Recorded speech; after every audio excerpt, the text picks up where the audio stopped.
All right, thank you very much, and good evening, everyone. Thanks for tuning in here for a quick talk about best vegetables for northern New Mexico. Before I get into this presentation, I do want to emphasize that there's a lot of vegetables that grow really, really well in the northern part of this state. And here in a slightly less than an hour talk, I can barely scrape the surface of all the wonderful things you can grow. So when I went through this presentation, I took out vegetables that I know grow very well up there, like potatoes.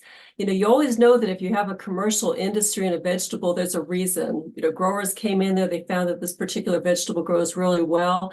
So that usually means that home gardeners, smaller scale farmers can also do very well with those. Asparagus is another one that grows very well throughout the state that I took out just in the interest of time. So, okay, so let me see if I can forward this now. There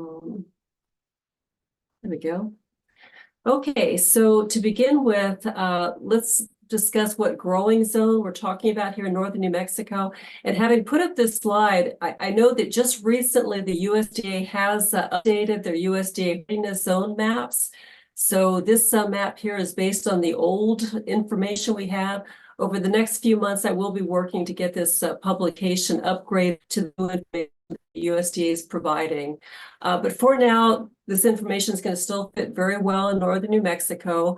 You are in Area 3 for the most part, and this corresponds with the old USDA 6A and 6B hardiness zones. Now, this is important because the extension publication here, Growing Zones, Recommended Crop Varieties, and Planting and Harvesting Information, has information specifically tailored to the zone that you are in here in New Mexico. So keep that in mind. This is the website right down there that offers just an abundance of free information on growing a wide variety of vegetables in northern New Mexico as well as the rest of the state. So if you get into this publication, there's going to be a chart at the beginning that specifically applies to New Mexico Area 3, which is the USDA hardiness zone that you are in northern New Mexico. And this information provides really important tips about when you want to start the various vegetables. Now, having said that, I know that there's a lot of hoop house production and other season extension up in northern New Mexico. So if you're using hoop houses, if you're using season extension, that's going to extend the period that you can actually get in there and plant, as well as continue to harvest some of these vegetables. But in general, if you're planting outside in outside fields, then this is going to be when you're going to want to plant the different vegetables. So you see May is a really big time. Garlic is always an outlier here that we plant in the fall. And if you see the dashed areas, that indicates you want to start your transplants inside during those periods. So season extension, I'm not going into season extension in great deal for this talk, but I know that this is put to use very, very effectively up in northern New Mexico. Certainly, if we use transplants, that's increasing the overall time we have to grow these plants before we put them outside. So it gives outside temperatures better chance to adjust. Microclimates, if you have a particularly warm or cold area on your farm or in your garden. Mulching, certainly if you use black plastic mulch, that can certainly warm up the soil very much. The disposal is an issue. Many people don't like using plastic out in our farms and gardens, but organic mulch is great material because if you use organic mulch that we know is weed seed free, comes from a source that we know we're not adding any contaminants to our field, it's a great way to actually boost the organic matter in our soil and improve our soil while we're also using mulch to either moderate the temperature in the field or to choke out weeds, to prevent weeds from growing. Keep in mind, though, with organic, it does tend to cool the soil in the spring, so that may actually slow things down. So, think about what you're doing when you start to plan what type of mulch you're using and when you're putting it down. Row covers, of course, are great. Hoop houses, especially if they are just unheated and with natural ventilation. It's a very inexpensive way to prolong your growing season. Cold frames, another good method. And of course, if you want to plunk a lot of money into this, greenhouses that add supplemental heating and cooling, then you can grow virtually anything you want all year round. So getting into vegetables though, so for this talk, in the interest of time, I'm not going to go into soil health, irrigation management, nutrient management. Those are all additional talks that I encourage you to have speakers come and discuss if you want more information in those areas. So I'm going to assume that we all know how to maintain great soil, irrigate properly, feed properly, harvest properly. So I'm just going to talk about some great vegetable options for your part of the state. Now, first of all, in general, I break down vegetables into different categories. One is the perennial vegetables like asparagus, that once we plant it, once it's established, it's going to stay there and reward you with a harvest for many, many years to come. I'm not going to talk about perennial vegetables tonight, but I'll talk about some of the warm season crops and the cool season crops. The warm season crops include squash, tomatoes, eggplant, okra, cucumber, some of the regular beans, chili, and bell peppers. Our cool season crops that prefer slightly cooler growing temperatures include broccoli, carrots, spinach, lettuce, Swiss chard, kale, onions, beets, and radishes.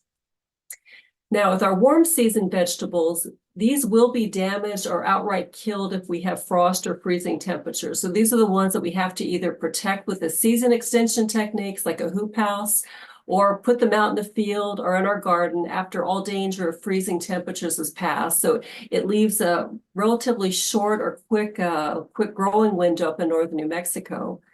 With our warm season vegetables, we know that seeds germinate at warmer soil temperatures. If the soil is too cold, often the seed will just sit there and wait for conditions to warm up. These vegetables do thrive in warm growing conditions, although not a big problem in Farmington, but other parts of the state, when temperatures get very, very hot, about 90 or 95 degrees Fahrenheit, they're going to stress out just like we do. So their growth is going to slow. You may get fruit disorders, other problems, and so they just basically slow down. The fruiting of warm season vegetables may be indeterminate or determinate. I'll talk about that a little bit more when we talk about tomatoes. So the first vegetable I'm going to talk about is sweet corn. So I know sweet corn is a wonderful corn in general, is a great crop to rotate with many of the other vegetable crops they'll discuss. It's a monocot. It's a great crop to choke out many of the weeds in our fields. It also basically is a non-host for many of the diseases that affect our other vegetable crops. So it's great to have in your overall rotation. There's a relatively short harvest window for sweet corn, so it is a good idea early in the season to plant your sweet corn sequentially. About every 2 weeks, put out a little bit more sweet corn, sweet seed. Of course, you want to plant this about 1 week before the average last frost. Although keep in mind, sweet corn does love the warm conditions. So if the soil temperature is too cold, those seedlings are going to struggle at first. With sweet corn, it is wind pollinated. So if you don't get good pollen spread on your tassels, you're going to end up with cobs that are not fully formed with the kernels. So for this reason, you never want to plant just one long north to south row of sweet corn, because if you do that, where is the pollen going? The pollen is blowing elsewhere. You need to plant your corn plants so that they're blowing on each other. So usually 3 by 3, 4 by 4 rows of sweet corn, depending, of course, on how much sweet corn you're growing. Sweet corn is a bit unusual as far as vegetables go as well, because the pollen source actually affects the kernel quality. With most of our vegetables, it doesn't matter where the pollen came from. It can be a different variety of the same species of squash. That's not going to change the flavor of the squash.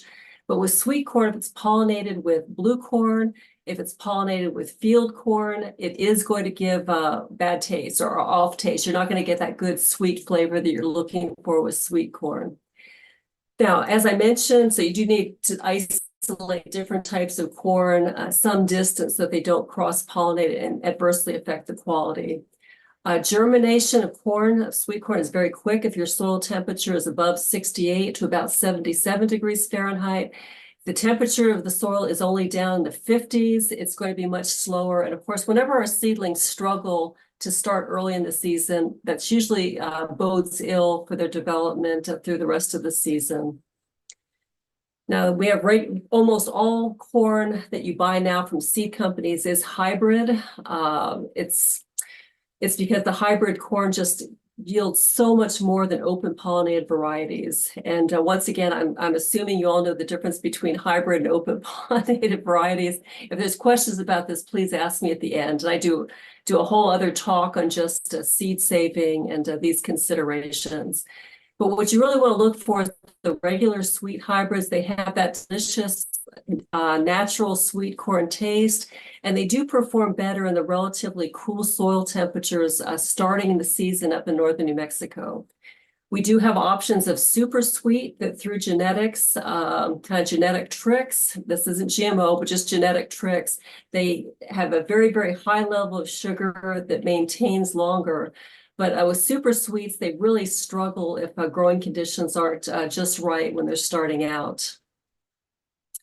So in the publication I pointed out to you at the beginning of this talk, there's many variety recommendations. Here are some that do perform or have performed very well throughout New Mexico. I always say I can't keep up with new varieties that seed companies are offering. So if it's not on this list, it does not necessarily mean it won't do well for you. We try to update this, but it's a lot of different varieties of vegetables to keep up with.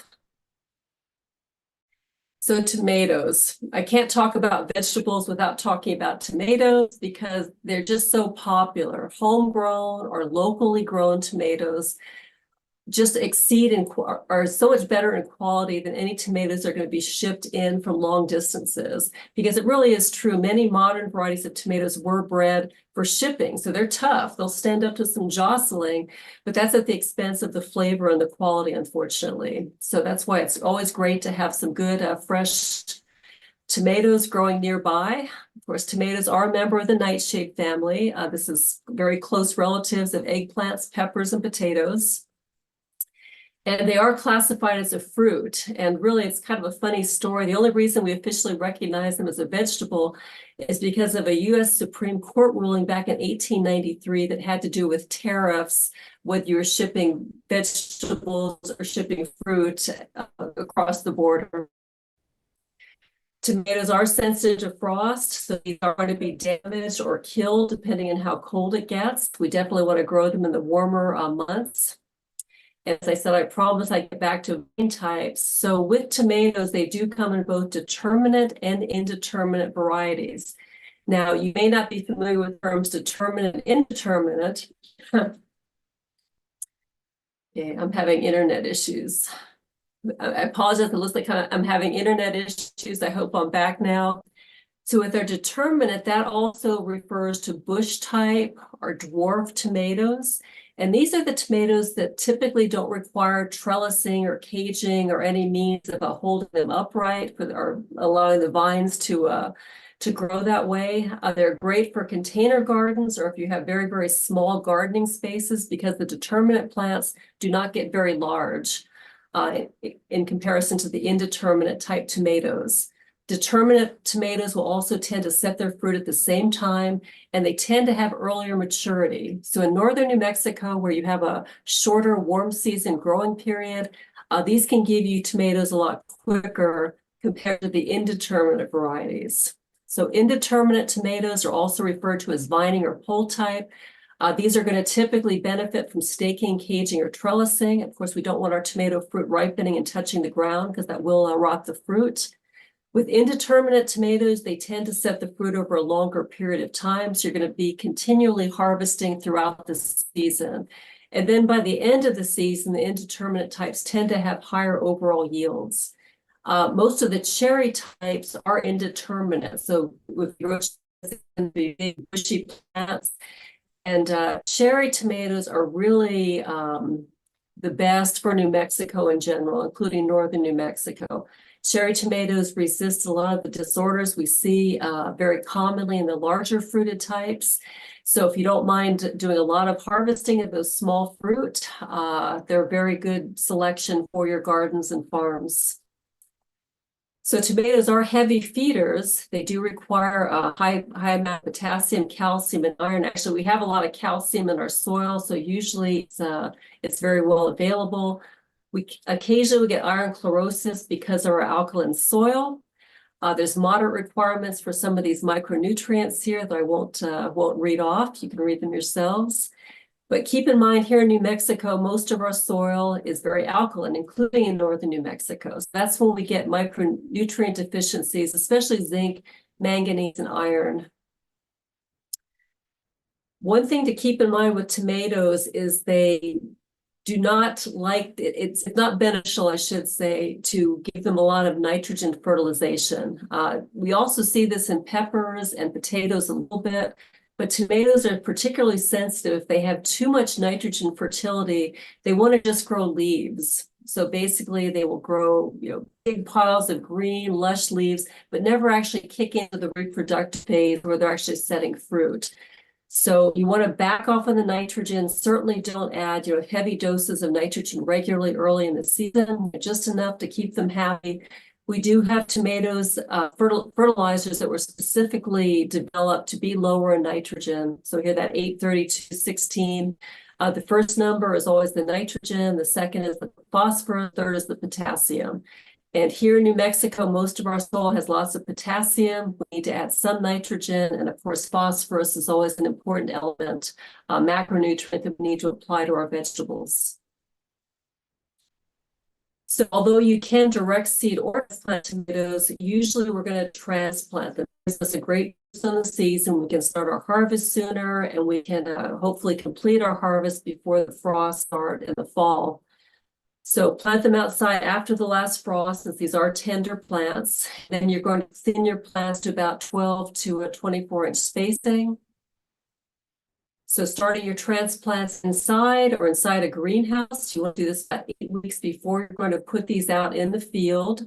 Make sure you use very good sanitation with transplants. If you don't have very clean soil, clean containers, you can really have a train wreck with damping off, which is a very, very common disorder where seedlings will just germinate from the soil and then curl up and die, or the seed just rots in the soil. And that's, like I said, many very common soil-borne pathogens will cause that. So start them in a sunny place, and then harden off your seedlings outside to minimize transplanting shock. So put them in an outside, a partially protected area for about 1-2 weeks.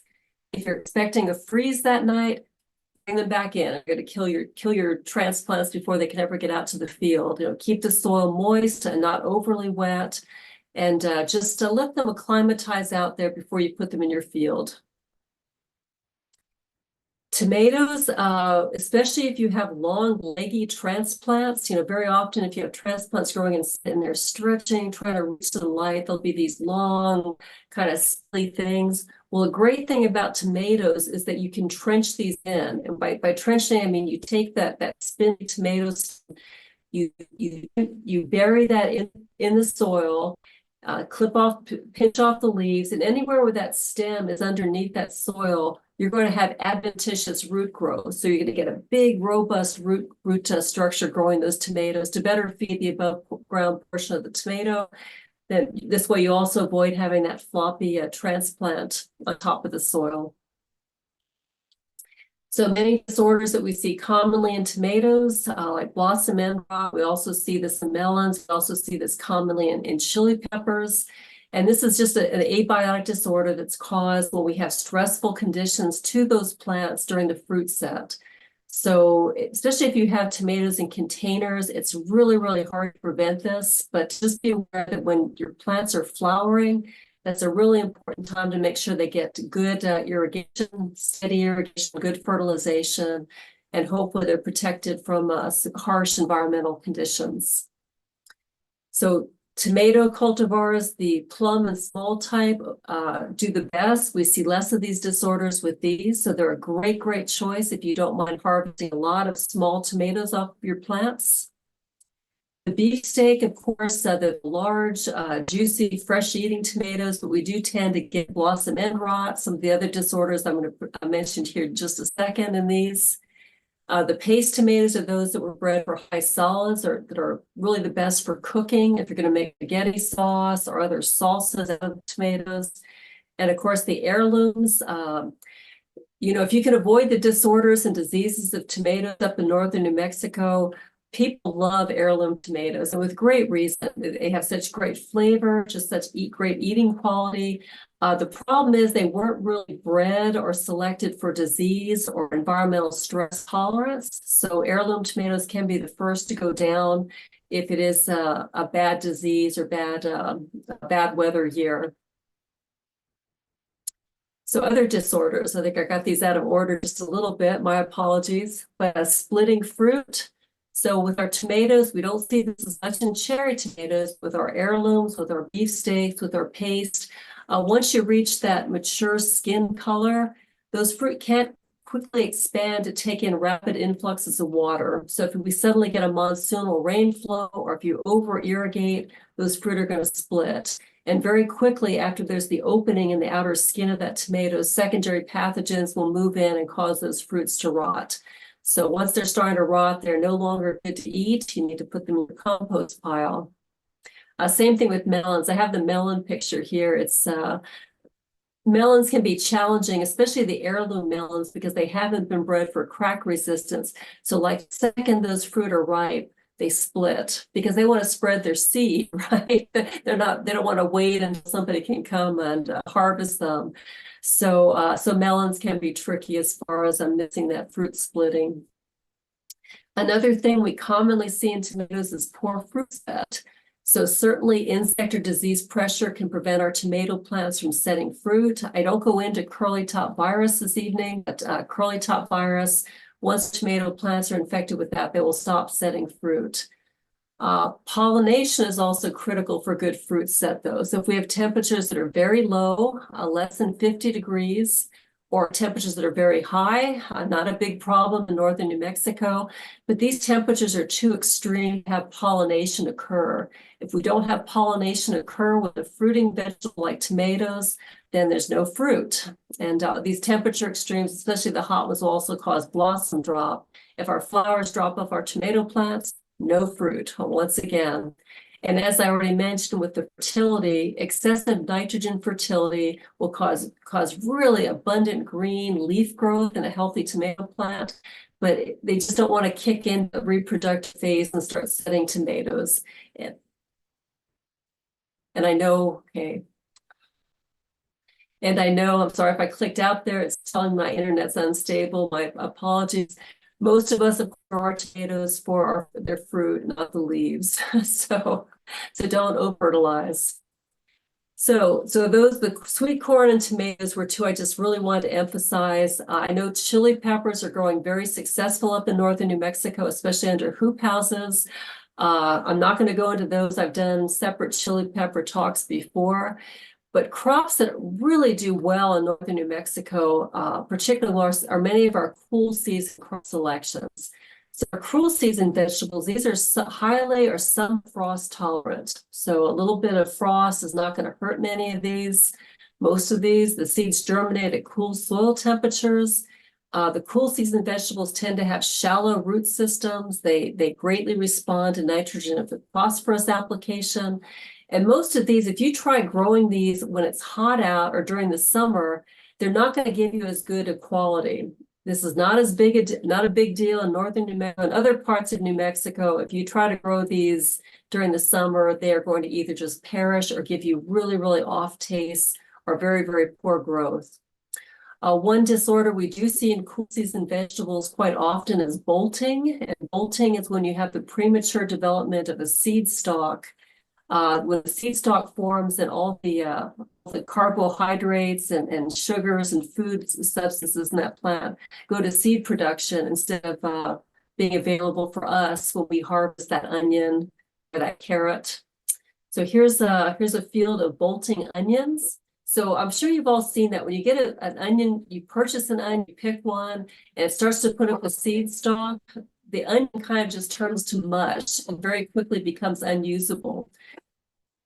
So for that reason, sorry about the dog, for that reason, if you were an onion grower, you'd have a heart attack seeing a field like this.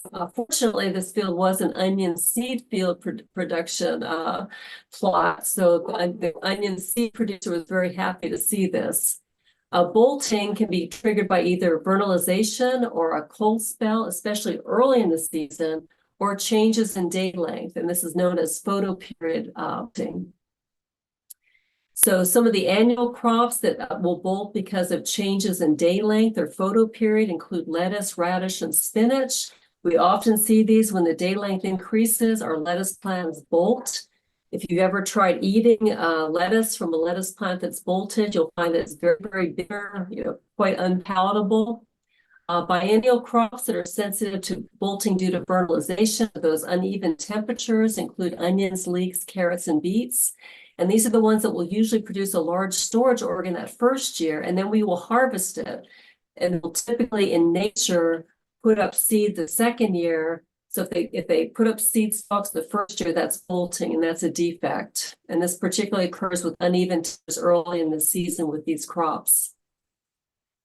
So once the plant has begun to bolt, no matter how many times you go and clip off that seed stalk, you're not going to stop the process.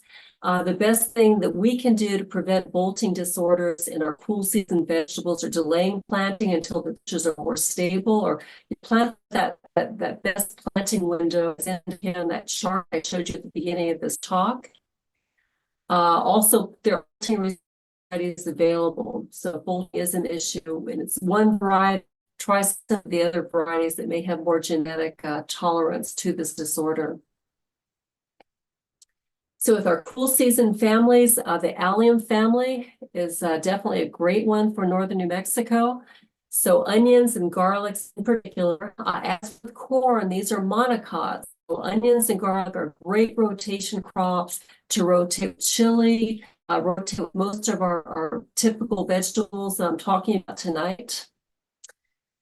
So onions and garlics are tolerant to frost or light freeze. They do have a very shallow roots. You need to water less deeply and frequently. And onions do not have much above ground growth to shade out weeds. So it's very, very important to control weeds well on your onion and garlic crops. Otherwise, the weeds will take over, basically steal any of the nutrients, irrigation that would be available to the onions. You'll get a very poor stand if you don't control the weeds. One thing to remember about onions is they are day length dependent. So the bulbing response, where they will actually form a bulb, is dependent on the amount of sunlight they've received. So this is a chart, I think I got this from Johnny's Seed Company, that shows what type of onions are best in the different parts of the country. So you can see here that northern New Mexico is firmly right in the middle of the intermediate day onions. So you want to look for the intermediate day onions. A great example is Kitty, but there's many others. Intermediate day onions are very, very well adapted to your part of New Mexico. Now with short day onions, we grow here in southern New Mexico, the bulbing begins early. So if you try planting these too north, they're going to give you smaller bulbs. This is the same thing with northern New Mexico. If you take short day onions, just the bulbs are not going to be as big. You're going to get less yield from them in the northern part of the state. The long day onions include those with very high solids. Most of these are grown in the northern part of the country. They use these to make flakes, commonly onion powder. If you plant them in the south, particularly in short day onion territory, they typically won't form bulbs. They'll just look like a big leek and never actually undergo that bulbing response.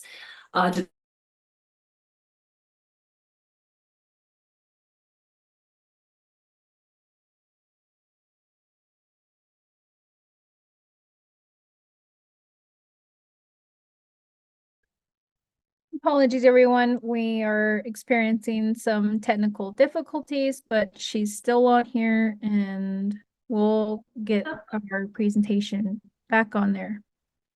Okay. Can Stephanie? you see it? Do I need to reshare?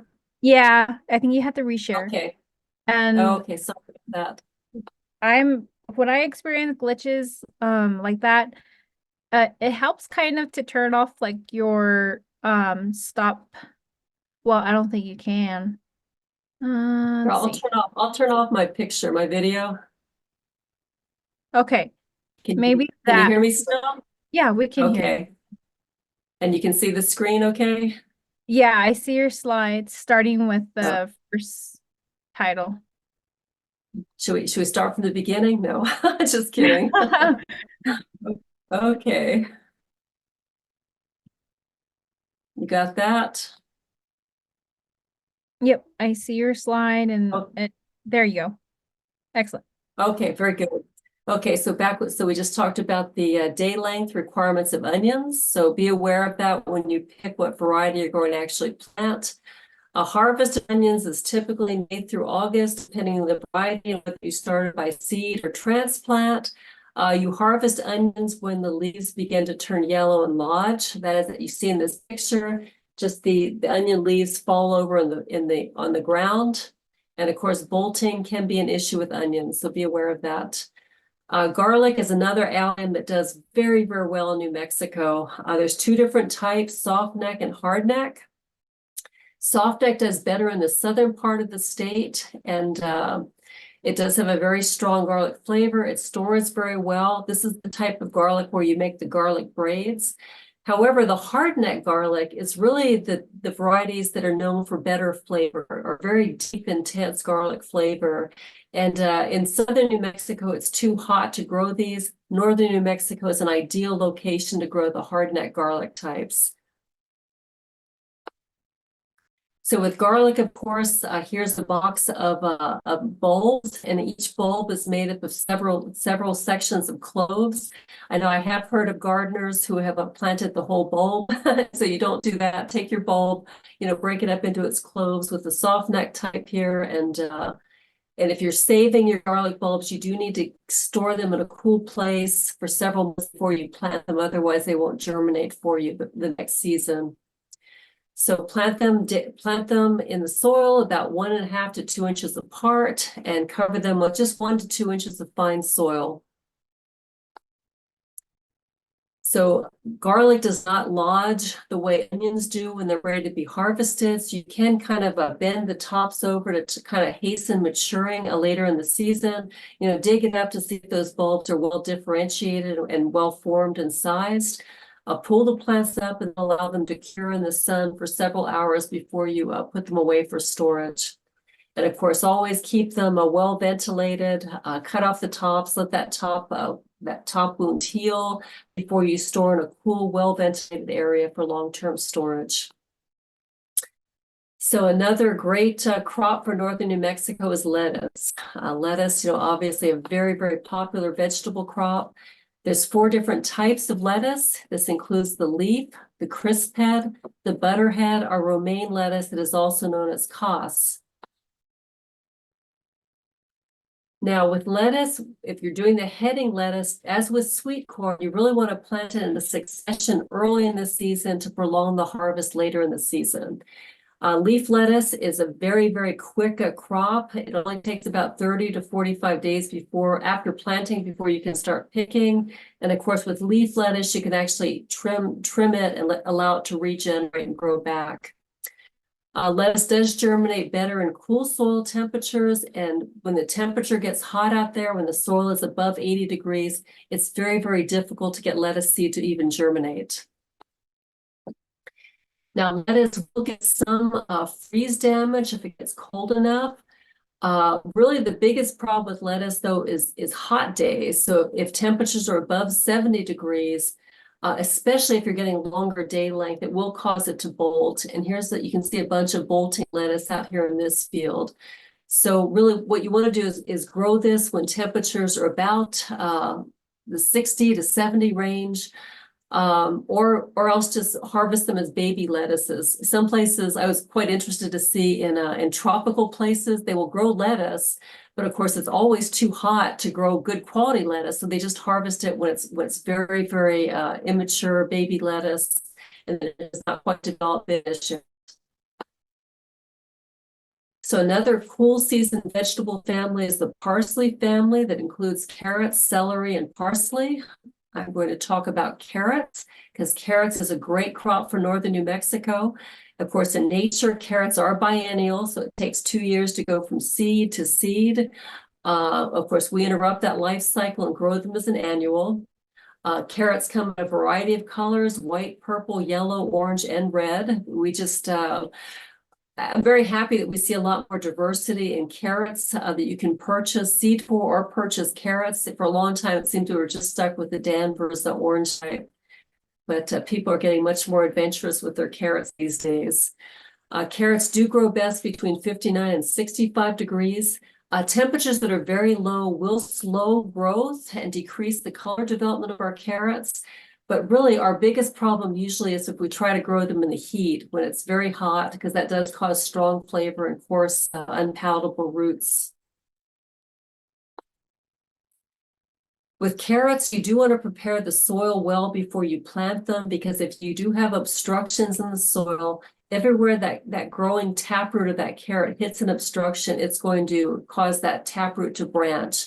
And of course, usually we like to have that nice straight taproot with our carrots. Like these gnarly little guys here shown in the picture, they taste great. They're just really, really hard to peel. So not only obstructions in the soil, but also salt. So if you have salty soil, or if you've recently applied salty manure or a salty fertilizer, that can also cause branching. So boron and manganese may be needed on the alkaline sandy soils that are very, very common in New Mexico. We usually don't need potassium because we just have such an abundant in our soils here. And something I really like about carrots is they are tolerant to frost. Now, if it gets really, really cold, the tops are going to freeze off. Well, what we can do as small-scale farmers or gardeners is we can mulch, put a layer of organic mulch on top of our carrots before it freezes. And then the tops may freeze off, but those taproots underneath the soil keep very, very well. So you can continue to harvest carrots well into the cold season. If you get a very, very hard freeze, you just want to harvest before it's going to freeze hard enough to actually degrade those taproots underneath the ground. So here's just a quick variety list. The Danvers is the classic orange carrot that we know so well, but there's so many other just amazing carrot varieties to try. So I always encourage farmers and gardeners to branch out. So another cool season family of vegetables is the goosefoot family. That includes spinach, beets, and Swiss chard. This is a family that has very, very nutritious vegetables. They're also very, very hardy against cold temperatures. So spinach will certainly take frost or light freezes.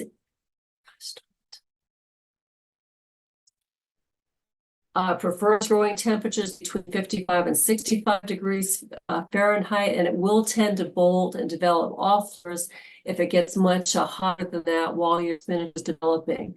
As with leaf lettuce, you can harvest the older leaves to prolong the harvest, let those plants regenerate. So spinach is a pretty good choice for northern New Mexico, but what's really great choices for northern New Mexico are beets and our chard. So beets and chard are actually the same genes and species. The only difference is the beets have been bred for that large taproot, and the chard was bred for that leafy above ground growth. So beet greens, of course, are also a very nutritious portion of the crop that I encourage you to consume, as well as the underground taproot portion of the plant. Beets have betanin, which is that red pigment that is a very, very powerful antioxidant, very, very helpful for the human diet. But there are many other varieties of beets that come in white, yellow, pink, as well as the red types that are very, very nutritious vegetables. Swiss chard is an absolute winner for Mexico, including northern New Mexico. It's more tolerant of environmental stresses than spinach in the same family. There's many very beautiful varieties available with a wide assortment of colors. It is slower to bolt, and many individuals tell me that even eating Swiss chard after it's bolted does not adversely affect the flavor that much. They'll continue to harvest it. We do know that frost improves the flavor on Swiss chard. So Swiss chard is okay, but after it's gone through a few cycles of frost, it really adds a complex sweet flavor to the vegetable. So Swiss chard is tough. It's a great vegetable to grow. You can begin harvesting your Swiss chard about 50 to 60 days after it's been planted. You can once again harvest the outer leaves and let those plants regenerate. Do not damage that plant center bud though, however, because that is where the new growth is going to come from. So we don't want to damage the plant's ability to regenerate. Yeah, I think the last cool season vegetable here, the family that I'm going to talk about tonight is the very large, wildly popular mustard family. This includes broccoli, cabbage, cauliflower, collards, kale, turnips, radish, and mustard greens. So the mustard family vegetables are also known as brassica crops, cruciferous, or cole crops. And this family of vegetables that we grow and consume the leaves, flowers, the stems, or the roots. So basically in these plants, you can virtually eat any part of these crops. Best germination for our mustard family crops is about 45 to 65 degrees, so relatively cool. They may still sprout up to about 85 degrees though, which is actually pretty hot for the actual growth of these vegetables. With our mustard family, we get very, very poor quality if these plants are maturing in the heat, say above 85 degrees. So you really don't want to plant broccoli or other brassica crops where they're going to be maturing when it's getting to the hottest part of the year. One thing great about the brassica crops, not only are they they're nutritious, they're great for a crop rotation plan for our gardens and farms, but they also have biofumigant effects. So what that means is basically when the material from brassicas breaks down moist soil, it actually produces chemicals that have been shown to reduce many soil pathogens, as well as weed seed.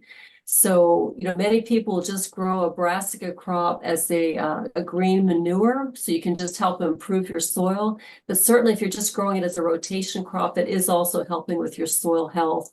And radishes are another vegetable in the brassica family, and oilseed radish have very, very deep, strong tap roots. So if you have very, very heavy clay soil, not only are you improving it with the biofumigant effect as the oilseed radish material breaks down the soil, but these oilseed radish will actually, cause pores in the soil. They will drill right down to the soil to help open it up, for better oxygen exchange, better irrigation management.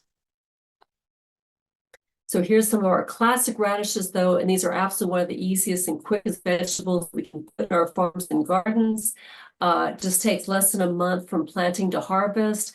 It's a great crop to intercrop with other slower growing vegetables like carrots. If you interseed carrots and radishes, you can go out and harvest those radishes, and that leaves more room for those slower growing carrot plants to take over the space there in that row. And of course, this is just kind of a classic shot of radishes here, but they also come in a wide variety of shapes and colors. Broccoli, of course, is maybe our favorite overall brassica plant, typically in farms and gardens. It is a cool season annual that is tolerant to frost or light freeze, but because we're actually growing it for its immature flower head, it's a little bit more sensitive to frost. So if you have temperatures above 40 with no season extension or other protection, that can cause a little bit of burn on our broccoli heads. Although it is relatively tolerant to environmental stress, the biggest problem with growing broccoli is heat. So it's maturing in hot temperatures.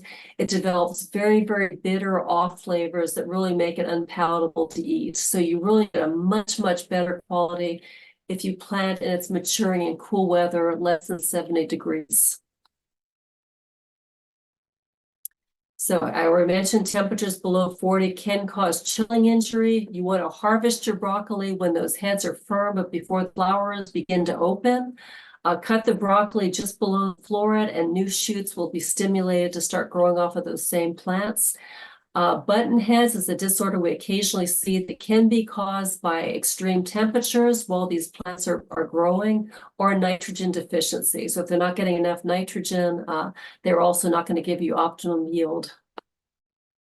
Here's a quick list of broccoli. As with sweet corn, almost all of the broccoli varieties that you can currently buy from seed companies are hybrids, just because they perform very, very well, high yielding, and more resistant to environmental pressures, pests, and diseases.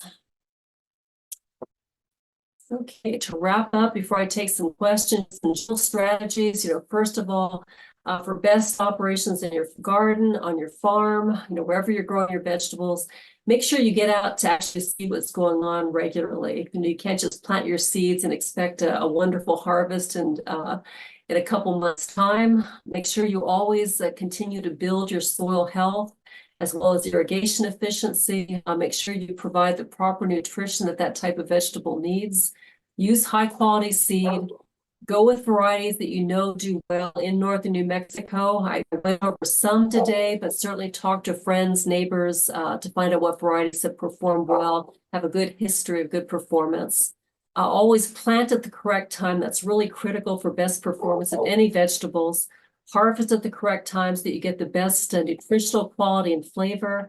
And of course, always use strategic crop rotation. And that's really avoid growing closely related vegetables in the same place 2 or more seasons in a row. Now, typically with vegetables, we prefer a 4-year rotation, but certainly at least 3. So keep records of what you planted where. And you want to plant very distantly related vegetables back to back so that you can help break disease cycles, reduce insect pest pressures. In some cases, you can help manage weeds by planting some rotation crops that are more competitive with weeds. And good crop rotation also helps balance the overall nutrient availability in the soil so that you're not mining the same nutrients season after season. Okay, so here's back to my publication that I mentioned earlier. This is a great resource for growing vegetables in New Mexico. There are also many extension publications specifically tailored to sweet corn, to onions, to asparagus, to chili peppers. You can just go to the ACES pub list and type in your keywords. And that also goes with how to improve your soil, irrigation, other operations that, as I mentioned, I didn't go into in this talk, even though those are such critical aspects to having good vegetable production. So that's it for me, unless there's any questions. Thank you all for your attention tonight. Thank you so much, Stephanie. So you did have a question that popped up from the beginning of the presentation from Jenny. Has NMSU been considering changes in vegetable varieties due to the warming climate? Oh, wow, that's a great question. Great loaded question. In fact, I guess I will say, I work with many breeders of the major crops here in New Mexico down on campus. And we have actually all just collaborated on a big proposal specifically to look at breeding strategies to develop more climate resilient varieties. So we actually have cotton, onions, chili peppers, pecans. So yes, we are. That is a huge concern for everybody actually all of humanity. So the answer is yes, we are definitely working on it. Excellent, thank you. So going to the chat, the question up on top, it says, I read that if we clip off the growing tips of a young intermediate tomato plant, they grow a lot of vines, which can be trails to grow a lot of fruit. Your thoughts? Yeah, so if you not just tomato plants, but most plants, if you prune them that way, it is going to cause them to bush out. So that can be helpful. It may stimulate additional flower growth.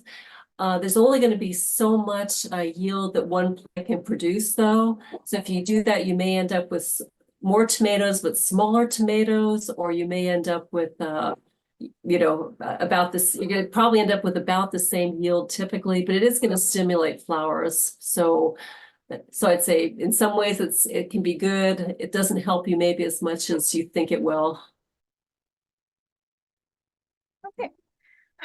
Okay, well, I'm glad that all of you guys are popping in questions. Great. I just wanted to let you guys know that I release a poll, and if I can get everyone to complete those polls, I really appreciate it. One of the questions or on the poll, number 4, was list chapter affiliation or county. If you do not reside on the reservation, that's the chapter affiliation portion. But if you don't reside on the reservation, then just put down what county you're from. The reason why we ask this is because we get to see where our outreach is taking place. So I just wanted to give you guys that quick, oh my gosh, my words. Give you guys a quick comment on that. So if I can get everyone to complete them, I would really appreciate it.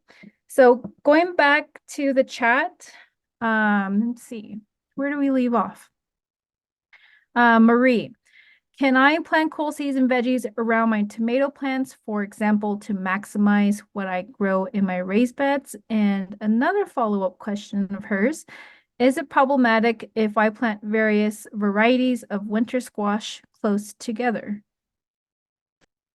Like the first answer is it's probably a talk for another day. I do a talk occasionally about companion planting. So you absolutely can do many of the cool season vegetables, provided the temperature and growing seasons overlap together. You preferably want to plant cool season vegetables that do well with tomatoes, though, and it's all part of the companion planting scheme. So yeah, definitely. In fact, mixing up your vegetables like in a safe space or air planting is a great strategy for good vegetable production. And let's see, I'm sorry, the second part of the question was, Is it problematic if I plant various varieties of winter squash close together? okay, so yes, so the winter squash is close together only if you're saving seed. If you're not saving seed, it doesn't matter at all. You can plant all your different varieties of winter squash together. If you're saving seed, very likely many, if not all of them, are the same species, and they will cross-pollinate. So the seeds you would harvest from those fruit will not grow true the following year. Like I said, if you're not saving seed, no problem at all. Thank you, Marie, for your question. And one other question is, Valerie, any vegetables you discussed that are good seed saving candidates? Sure, that I just say tomatoes. Tomatoes will typically self-pollinate. You can look at the flower structure to kind of ensure that they will self-pollinate. Yeah, tomatoes I think would be the best. Let's see, we've certainly done it. Carrots and some of the cool season vegetables a little bit more challenging, but because the seed tends to shatter as soon as it's ready. But once again, I do another talk on seed saving. We actually have an extension bulletin on seed saving for vegetable that I encourage you to refer to, and it also gives the link to sources that can really give you the procedure depending on what vegetable you're interested in saving seed for.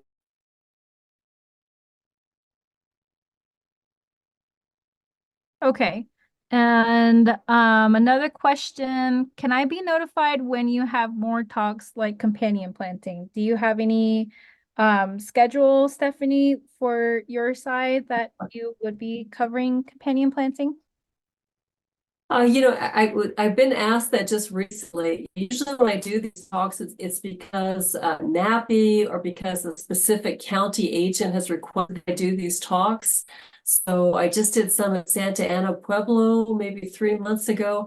I guess, and I apologize, this is my fault. I guess I need to just have a big schedule that people around the state can refer to because yeah, obviously each individual county or reservation isn't sharing their calendar with everybody.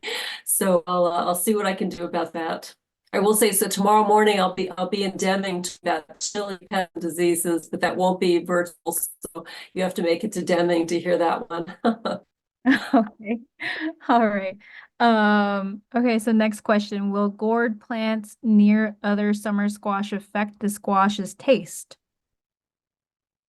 No, but very serious concern if you're saving seed, depending on what species of gourd you're planting.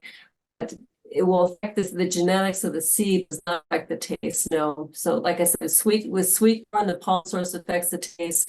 With the squash, it does not. Okay. And we'll take one more last question. So Karen, you'll be the last one. I've seen tools sold to support companion planting and puts plants so much closer than we would plant manually. What are your thoughts on these? I think you talking square foot.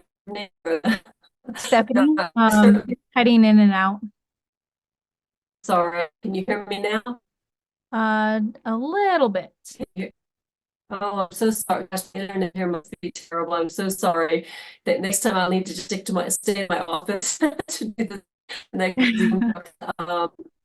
Yeah, no, it's like putting vegetables close together. You're optimizing the space. That is a great thing to do. Be aware that a lot of these vegetables, as they mature and get very, they're overgrown, stress them. That's going to reduce their yield, increase their likelihood of getting pest disease issues. So really the great thing to do if you interplant like that really closely, you plant that some of the vegetables will come off early. As I mentioned, radish, carrots, that's a great to optimize the production in your area. So you can do that. You just don't want to overly crowd mature plants because of that will hurt their production and viability. Okay, great. So I hope that answered you guys' questions. If not, maybe Stephanie, I can share with you those last two just due to like the technical um Oh, difficulty. sure. Yeah, Yeah. just email them to me. That would be great. Okay. And okay. Oh, yes. And Stephanie, if you don't mind, if we could get a copy of your presentation today, a lot of great information on the season plants and so plantings. And so if I can get a copy of that to share with everyone on here, that would be great. Absolutely. Send that your way. Be happy to do Excellent. Okay. Well, thank you. Thank you. Technical difficulty. yeah, it's okay. I mean, this is not the first thing that happened. This is not the first time that happened, actually. So it's all okay, Stephanie. But thank you so much for hopping on here and providing this presentation for us. I see a lot of comments here on the chat box. Everyone is thanking you for presenting here tonight. Thank you all sticking with me tonight. Thank you. Okay. All right. So I am Stephanie, you're more than welcome to stick around, but we'll just go ahead and end the presentation now, and we'll go ahead and share some upcoming events. So let me play from the current slide. Okay. All right. So just to let you guys know, we have a webinar next week, and this will be the CocoRoss program webinar. I do not have a flyer, sadly, but one will be showing up here next week on Monday. So this will take place on December 20th, and like all of our previous webinars, this will start at 5:30 p.m.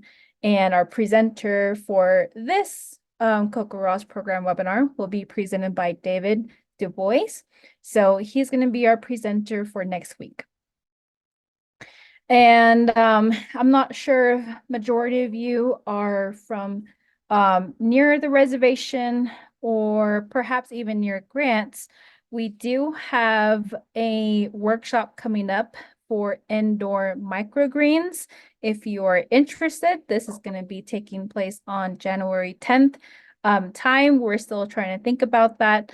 And the location, if the weather is cooperating that day, it's going to be at the Hajon Center in Borrego Pass. I'm not sure if you guys are familiar with that, but if you're between Theroux and Grants, it's in Pruitt if you ever been by Baca Community School. So it's 15 miles going north of Route 19.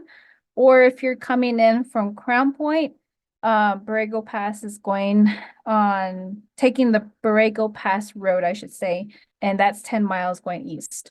So flyer will be given out soon.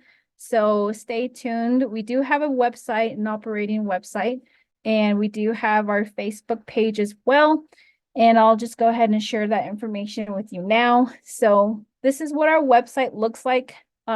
Here is just when you type in the nsa.nmsu.edu, this is our main website page that will pop up on your side. And our tabs are here: Meet the Team, the NSA project, the conservation planning program that I just slightly touched based on. Our upcoming events is where you'll see all of our events going on for this month, and next month will be posted on there as well. And just to let you guys know, we do have, like I said, a conservation planning program. If you have, I guess, friends or family that reside on the reservation and they hold a grazing permit, part of that grazing permit process is to have a conservation plan. So if they need assistance, or even if you need assistance to complete a draft of a conservation plan, we do this free of charge. We just ask that you have the grazing permit or the ALUPs in Northern or Eastern Agency. So like I said, to request a workshop or do an orientation, email us at nsaproject@nmsu.edu. Other than that, that's all I have for you guys for this evening. And thank you all for joining us. We're on Facebook at Navajo Sustainable Agriculture Project. So we share all of our upcoming events. We do have a YouTube channel, so this is recorded and will be posted on our YouTube page. So look us up on YouTube. It's, like I said, Navajo Sustainable Agriculture Project, and we have a Facebook there. And if you need to get in contact with me or Shirley, who is in charge of the conservation planning program, feel free to reach out. So I just want to say thank you, everyone. You guys have a good rest of your night, and we'll see you hopefully next week. Thank you, guys. We're basically called the Navajo Sustainable Agriculture Project. In short, we call it the NSA project, and we're funded by the USDA Outreach and Assistance for Native Farmers and Ranchers and Veteran Farmers and Ranchers program. And we do a lot of outreach with our project partners, as you can read here on the first bullet point. One of them is the NAIT College Land Grant Office, and our second project partner is COPE, which stands for Community Outreach and Patient Empowerment. So those are the two main project partners that we collaborate a lot when we do educational outreach, and that could go for livestock, first aid training that we have done in the past. So lately we have been doing workshops in person since COVID has been lifted. We are trying to get our foot through the door and do a lot of presentations here in Northern and Eastern Agency, which means McKinley County, San Juan County, and Cibola County as well. So we're just basically providing information and knowledge to our farmers and ranchers on USDA programs and services.